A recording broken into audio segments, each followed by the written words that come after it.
Hello and welcome all back to Talk of the Towns. We have a great podcast for you here today. We have a great guest, very interesting subject matter with some changes happening. The MS4 program. I know many of you are concerned about that and have talked and expressed issues and concerns around the MS4 program. So we have an expert with us from LaBella Associates.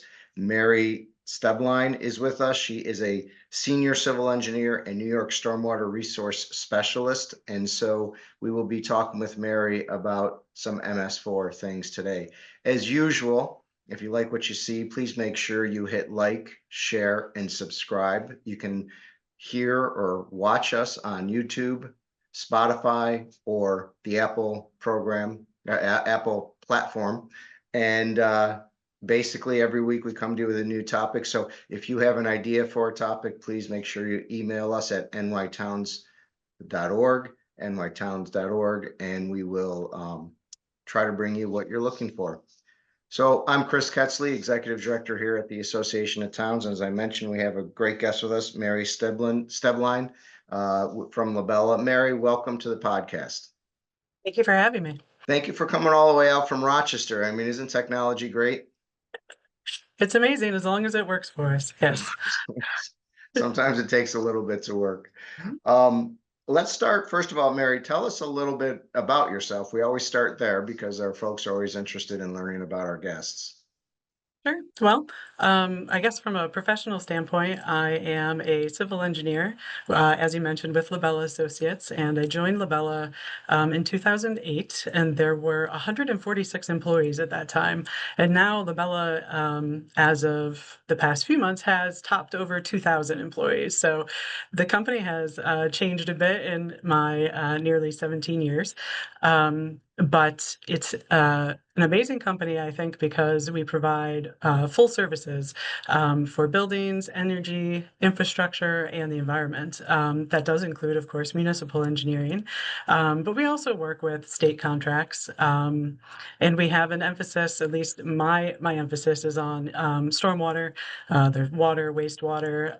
We get into markets now such as climate solutions, public works, solid waste, a little bit of everything.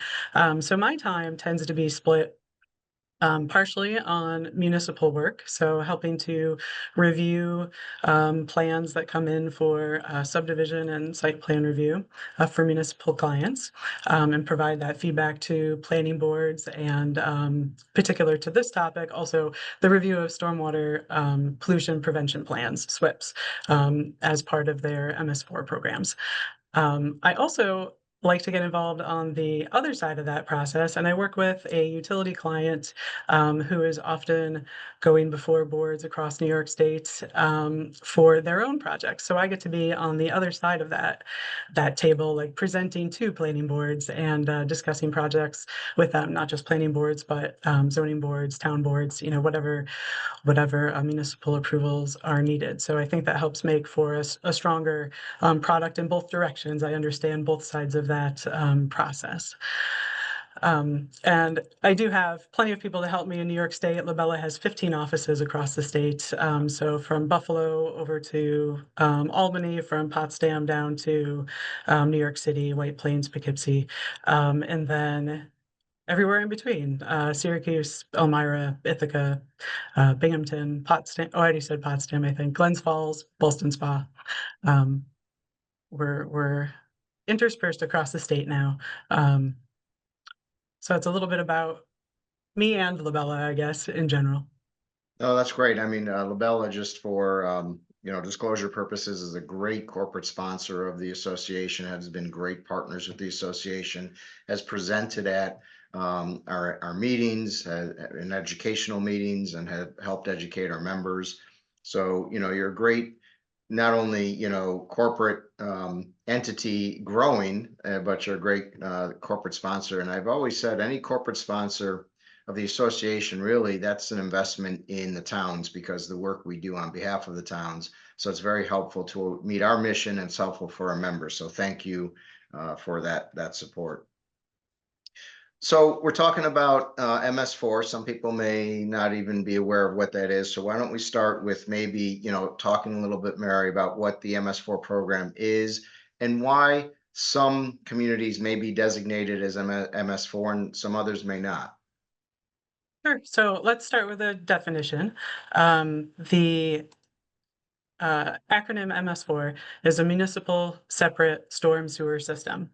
And a municipality that's designated as an MS4 is a municipality that owns and operates like a system of conveyance that collects and conveys stormwater. So that could be catch basins, roadways with drainage systems like curb inlets, ditches, any of these types of infrastructure. That's what the MS4 system is, right? But every municipality might have those types of systems, but not every municipality is a designated MS4.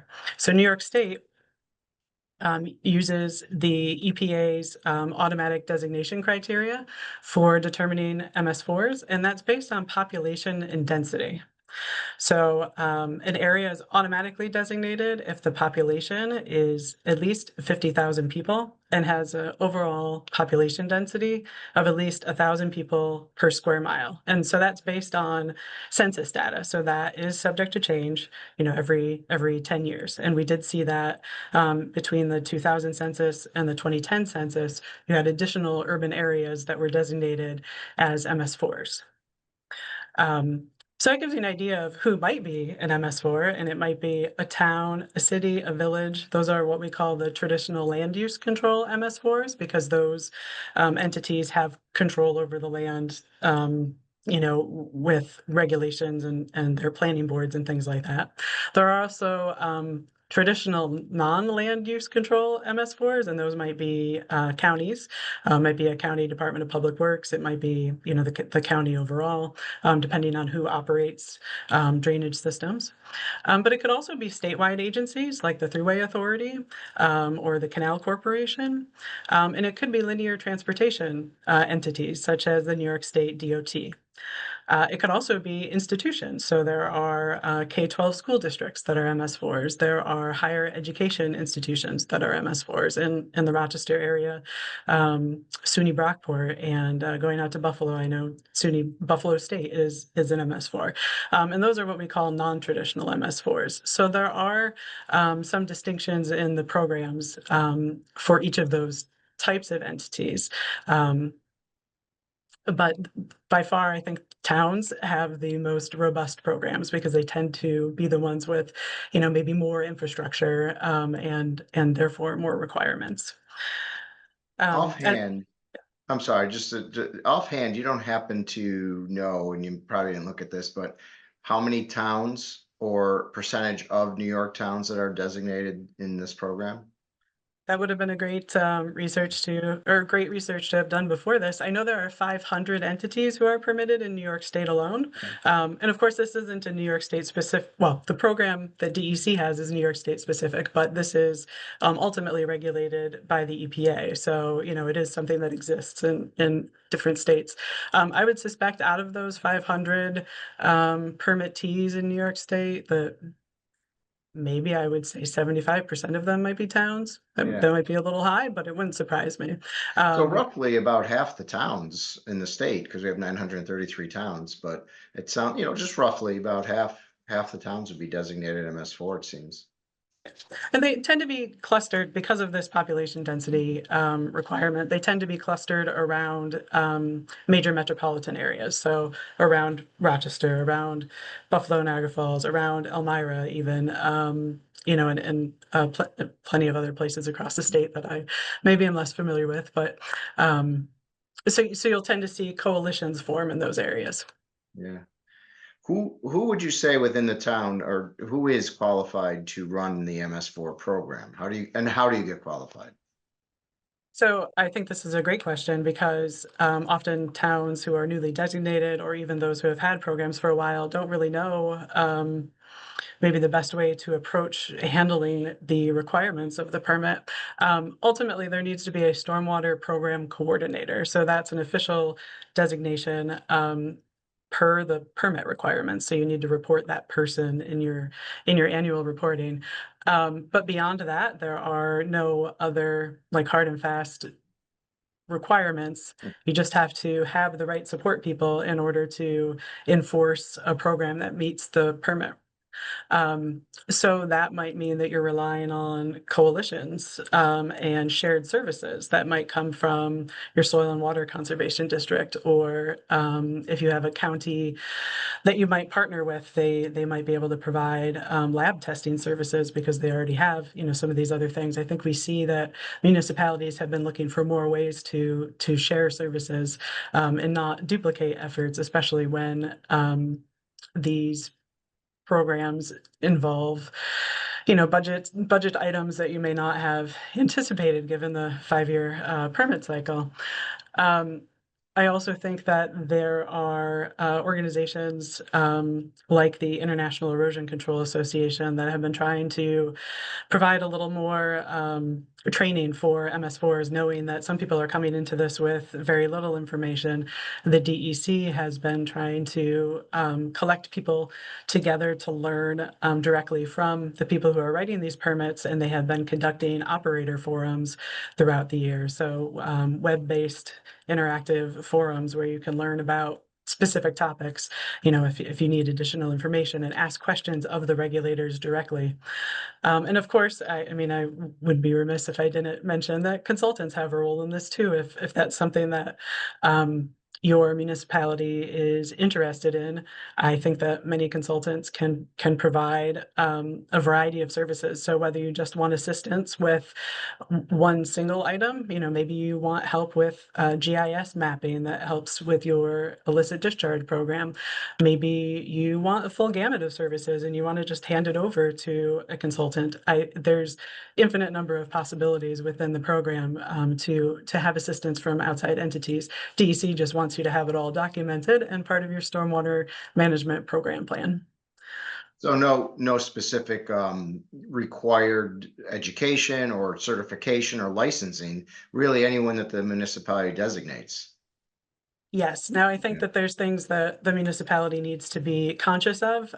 So I mentioned earlier that one of the things they do is review a lot of stormwater pollution prevention plans. If you have some familiarity with the construction general permit, a SWIP is required in order to obtain your coverage under that construction general permit. And if you're developing a project within an MS4's boundaries, then that MS4 needs to review the SWIP and kind of sign off on it and say, we accept that the SWIP meets the requirements of the construction general permit. So that's one of the functions of the MS4.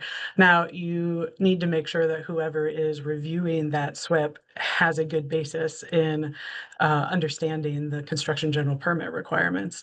Need to have somebody who can adequately review the erosion and sediment control practices, and also the design of any post-construction stormwater practices. We might be talking about bioretention facilities, wet ponds, the whole menu of practices that the DEC allows under that permit. And I'm sorry if I keep switching permits on us here, but they're all intertwined. And so I have seen some municipalities perhaps get themselves in a little trouble with not having people review those SWIPs who have the right experience to review them. So there are some intricacies there that maybe municipalities should be aware of. Sounds very complex, no doubt about it. And I know that in different municipalities, sometimes it's the highway superintendent designated, sometimes the DPW commissioner, sometimes the planner. But definitely is something that a municipality has to be really aware of and making sure they're doing all the things that you've talked about. You've mentioned, the term permit a couple of times and probably referring to different types of permits, but the MS4 really is a permit, right, that the DEC allows a municipality to operate under, and that permit changes from time to time. Can you talk a little bit about how often that might change and why it seems like this new MS4 permit has taken a little bit longer, I think? Sure. Sure. So the usual permit term is 5 years, and that's true of many of the DEC's speedies or state pollutant discharge elimination system permits. It's generally the permit term. However, we haven't seen a change in the MS4 permit in New York State for nearly 15 years. So the last I guess, major permit was the 2010 permit. There was a lawsuit that was brought to the EPA from some environmental groups that prevented the renewal of that permit in the same format, really, that was not resolved until 2015. So then there was a extension of the permit, the 2015 permit. And then in response to some of the changes that were made as a result of that lawsuit, there was a draft permit that was issued in 2017. And so the DEC puts that draft permit out for public comment. And they received nearly 2,000 comments, they estimate, in that 2017 permit. And those were coming from municipalities directly. They were coming from coalitions. They were coming from citizen groups, environmental groups. A lot of people had feedback on that 2017 permit. So DEC never moved forward with issuing that permit. Instead, they had to kind of dig in and review those comments and provide what they call a responsiveness summary for all of those comments, like why they changed the permit or why they didn't change the permit in response to those comments. And those are all available on the DEC's website. So you can sort of see the evolution and the thought process that the DEC puts into this. And that led to yet another draft permit in 2022. And that one was also impacted by an additional lawsuit that was brought to the EPA, which asked the entities, the permitting entities, to be more specific on the details required to meet the minimum statutory and regulatory requirements. Overall, the permit is intended to protect water quality, but how you do that is something that is, maybe not always straightforward. And the previous permit had you create a lot of goals and kind of measure your progress towards those goals, but they weren't necessarily very straightforward. And if you don't have a law degree, it might be difficult sometimes to interpret the way that the permit language is written. So in response to that, what's called the Phase 2 remand rule in 2014, and all of the comments received by the DEC, that 2022 permit was issued, again, came out with 1,200 comments. So less comments than the first round, but still a lot of feedback from municipalities and coalitions and other entities about these programs. So now in 2024, the most recent permit was actually issued.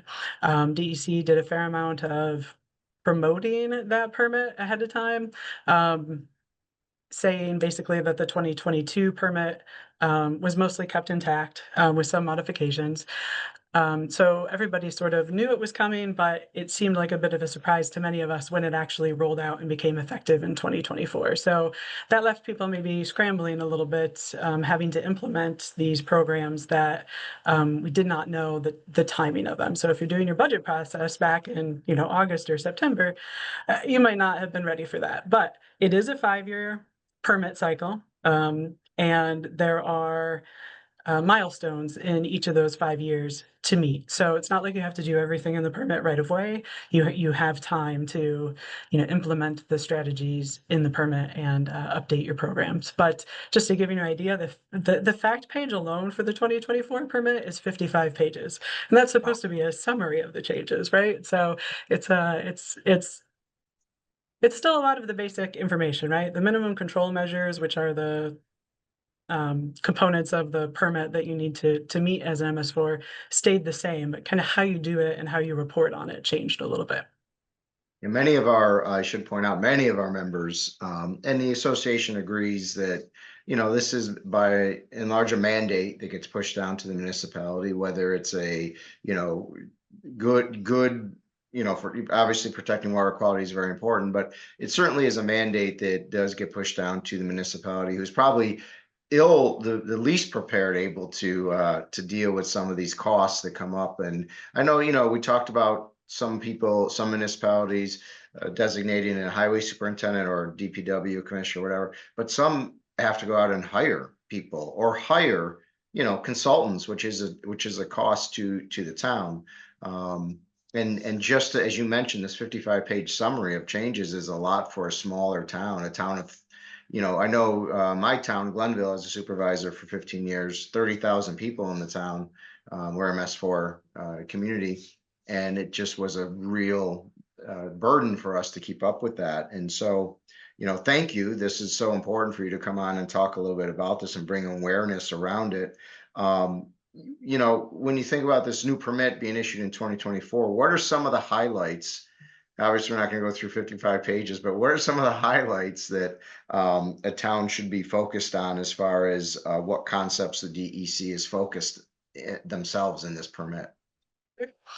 I think the single most important thing is updating your MS4's stormwater management program plan. Some people call it a swamp, some people call it a SWIMP. It's a little bit too close to SWIP. We need to get some acronyms that are a little bit more distinct from each other. But your stormwater management program plan is really the document that outlines everything that you're doing as an MS4. And I think that the DEC has done a great job of telling us what really needs to be included in it, and then maybe how you deal with things that don't necessarily apply. So you don't have to put everything, you don't have to put every piece of your program into it, but at least you need to explain in the plan where somebody would go to find that information, right? It could exist somewhere else. It could be, housed in the highway department, whereas the plan itself is developed, under buildings or something.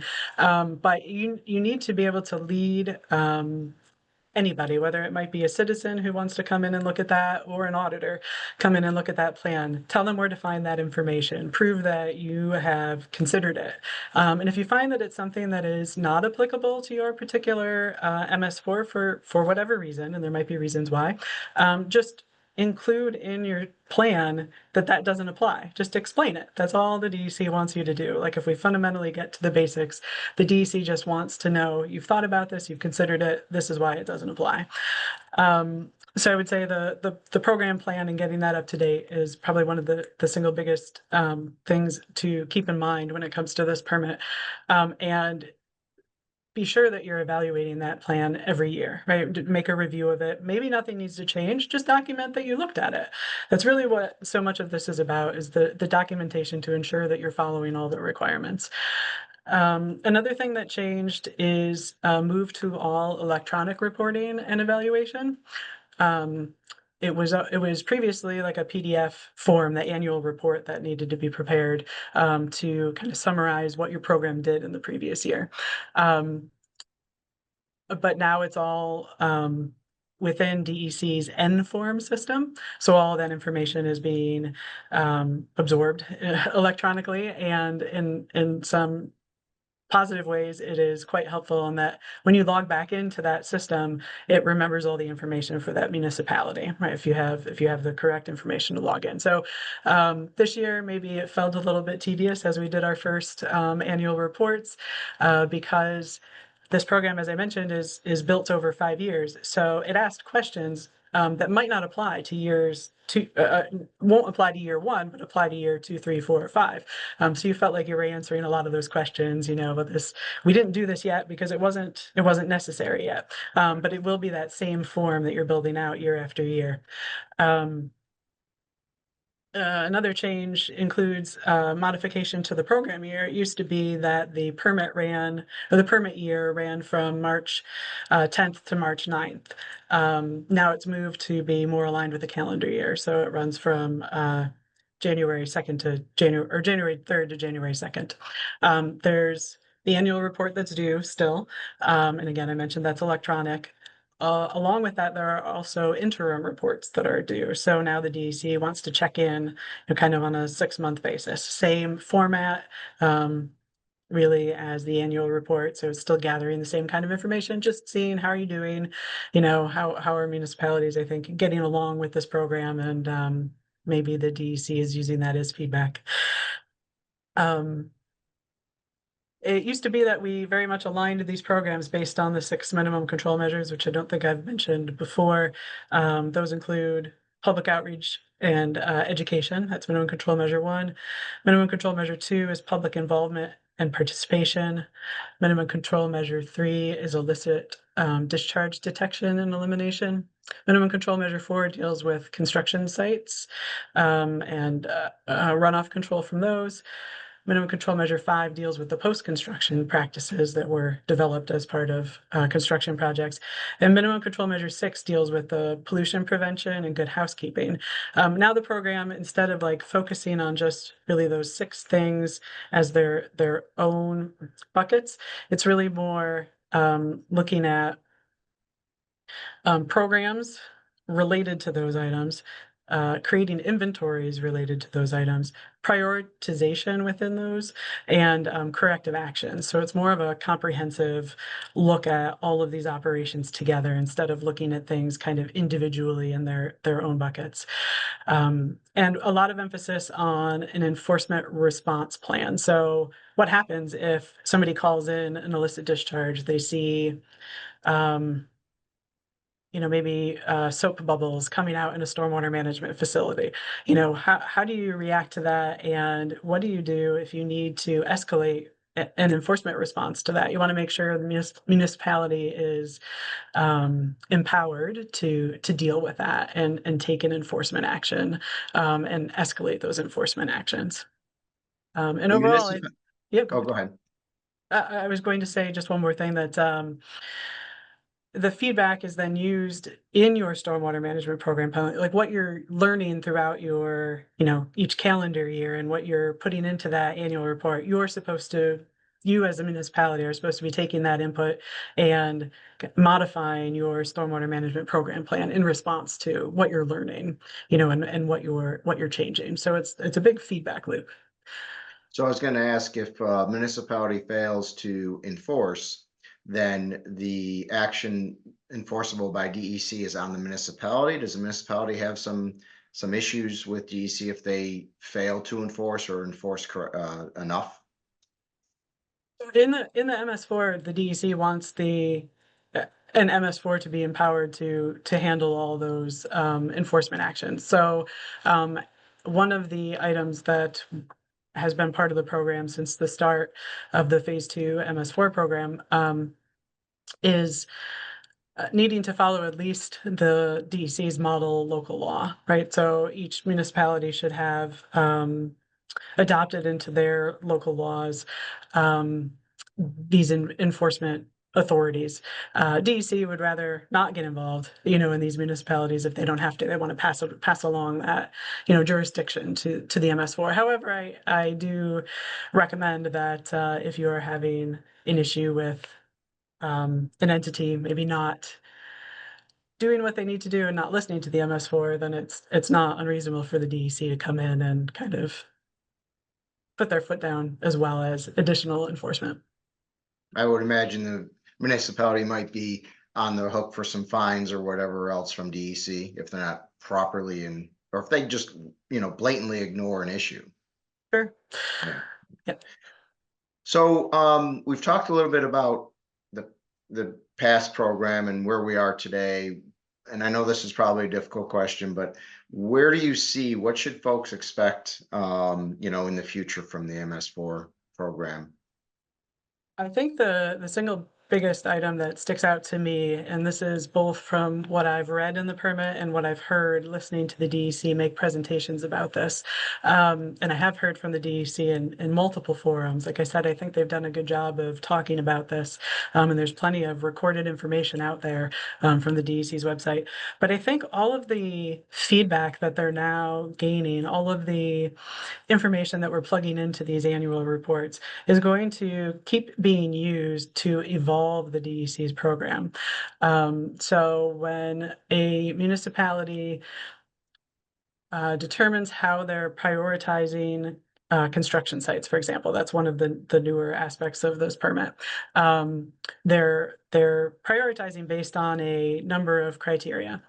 And now the DEC is going to have all of this additional information in order to make decisions about what's the most effective way to move this program in this permit forward. And they can base it on, their analysis of this data, like real-time data of what municipalities are seeing. Now, obviously, that's only relevant to MS4s, and MS4s are all so different that it seems to me, like with my engineer brain, right? How in the world can you extrapolate that, to a larger permit program? But it's better than basing it on no information, right? We're going to see, I think, these permits evolve and be more specific to the issues here in New York, and in reality, the issues that are coming up and need responses. So, I mean, I don't know if my crystal ball extends any further beyond that. I do think that it's important to remember these programs aren't going to go away. Like they're going to just keep being more and more robust as the years go on. So I think municipalities need to embrace the MS4 program is here to stay, and just remember that it's going to have to be part of what we budget for, what we plan for, what we work with from a regulatory perspective. But what I'm hearing is you're saying DEC is listening and they're being responsive. I mean, that's in my opinion. I'm sure that not everyone shares that opinion, but I do now, after 17 years of working in this, specifically, I think I have enough broad view to say that it seems like that's the way it's That's going. They are listening. Yeah. that's encouraging. That's very encouraging. Mary, I want to thank you. This is a really interesting topic. I think is one that affects many of our members, as we talked about. And I think I could see us coming back and digging a little bit deeper. There's so many more questions I have that, as we talk, kind of opened up new thoughts and questions for you. Anything else that I maybe didn't touch on that you think you want to get across before we exit? Um, I think we covered a lot of topics. It can be overwhelming, and I'm sure that there's gaps that, I didn't fill in. And so if there are additional questions, I would be happy to join you again. Or, if people have questions, you can find me or talk to the DEC. They're always great about responding. It might take them a couple days. I think they've been a little bit, overwhelmed with some of these permit changes, but I find them to be a great resource, and I'd rather get, the interpretation directly from them rather than Right. than guessing at it. But if a member is listening and they do have concerns and maybe they want to work with a consultant, is there a way that they can contact you, or how would you prefer them to reach out to LaBella in regards to maybe helping with MS4? Sure. Well, the Bella website has me listed, in fact, as the contact person for stormwater in New York. So if you just search the Bella website for stormwater, I should come up there rather than me trying to spiel off any of my other contact information here. But I, would be happy to help. And always, folks can contact us at the association, and we can help connect folks if they need more help. nytowns.org is the easiest, simplest way to get a hold of us, nytowns.org, and we can help connect from there. Mary, I want to thank you so much for your time. I know that, it was hard for us to coordinate this, and with everyone's schedule and everything going on, all we can think of is MS4 regulations, all the rain we've been getting, just swamped. And hopefully we dry out and have a nice warm summer. Can you give us your thoughts on that? Are we going to have a nice warm summer, or are you not willing to look that Well, far it into the is. future? It is sunny here in Rochester, so I think that June is starting off well. Same Yeah. same here right now, but this weekend again already, rain coming in again. But thank you, Mary Steblein. I appreciate all of your insight on this. Senior civil engineer with LaBella Associates, and also the New York State Stormwater Resource Specialist there. Thank you, and I appreciate your time. And I hope you enjoy a nice, bright, sunny week. Thank you, Chris. It was my pleasure.